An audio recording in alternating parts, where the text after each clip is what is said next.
How can we use transactional memory? Well, in C and GCC, it's as simple as using this syntax.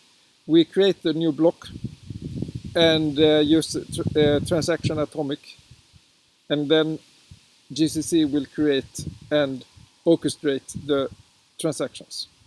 We don't have to worry about using locks, etc. So the programmer only, in quotation mark, has to divide the program into transactions, and the code is run sometimes outside transactions and sometimes within transactions. And it is the size of the transactions, as I mentioned, that is the performance tuning. And obviously, not only that, but that's a very important criteria. Since too big transactions will increase the probability that there is a conflict and a transaction must be restarted. Okay, C++ has an extension in particular with non-normative extension. That means an extension to the language which is not required by all C++ compilers. It may be included in the future, but it was not included in the most recent C standard. C++ standard. You can read more about it here.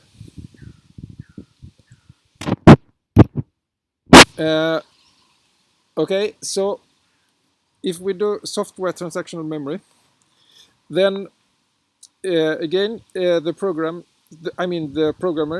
with the source code defines the transactions, and the compiler must generate code to log the reads and writes, and then at the end of the transaction, this sequence of reads and writes can be compared to other transactions, and if there is a conflict, then at least one of the two transactions is restarted.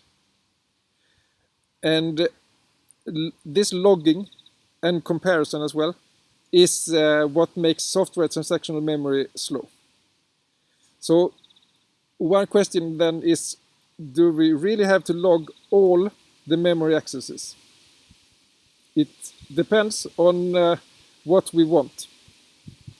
But one approach is to let the programmers annotate the source code so that the compiler can understand whether this read or write is private or shared. And if it's private, such as a loop variable, or any variable that is not shared between the different threads, then no logging is required. But this is my view. As soon as you hear about something which requires annotation, except for OpenMP, because it's so trivial, the annotation, that a loop can be run in parallel. But as soon as some system wants you to annotate your source code, such as every read and write, then it's just crap. It is do something else. Just leave it.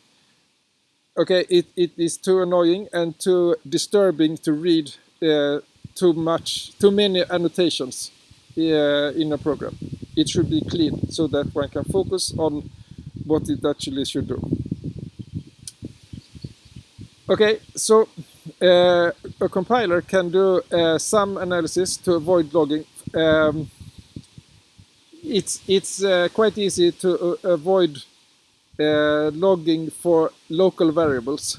And why? Well, local variables, if their address has not been taken, then no other thread can access it, so they don't have to be logged.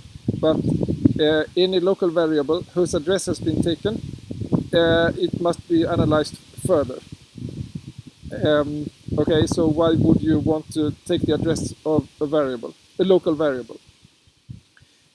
It could be because it should be modified by another function. But such things must be analyzed, and they tend to become very complicated in C and C++. For instance, lists and trees. Which of these can only be accessed by one thread or transaction? Well, it's not so trivial for a compiler. But in a functional programming language such as Clojure, there is a certain type, a ref, that only can be modified in a transaction. If you try to modify it outside the transaction, you will get a compiler error. And then in Clojure, the amount of logging can be kept to a minimum. And this is a fundamental difference between a functional programming language and C and C++.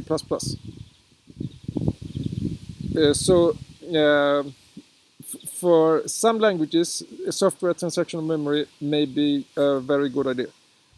For others, it's better to rely on the hardware to detect the conflicts. This is the classic difference between software solutions and hardware solutions. Should memory cached from the disk into raw memory, should that be managed by the programmer or hardware and operating system? No one wants to manage that manually. It's much better to let the hardware that has the exact knowledge and decide that some memory is not present in the, some data is not present in raw memory, so it must be fetched using the operating system from a disk. Okay, and it's the same distinction. Some things are much better done in hardware, and some things can be done in software. Okay, so it's a different amount of knowledge and different knowledge that software and hardware has. The compiler can see what is going to happen soon, but the hardware knows what has just happened or what has happened recently, and can make decisions based on that. So hardware and software should cooperate. Okay, that's enough about that.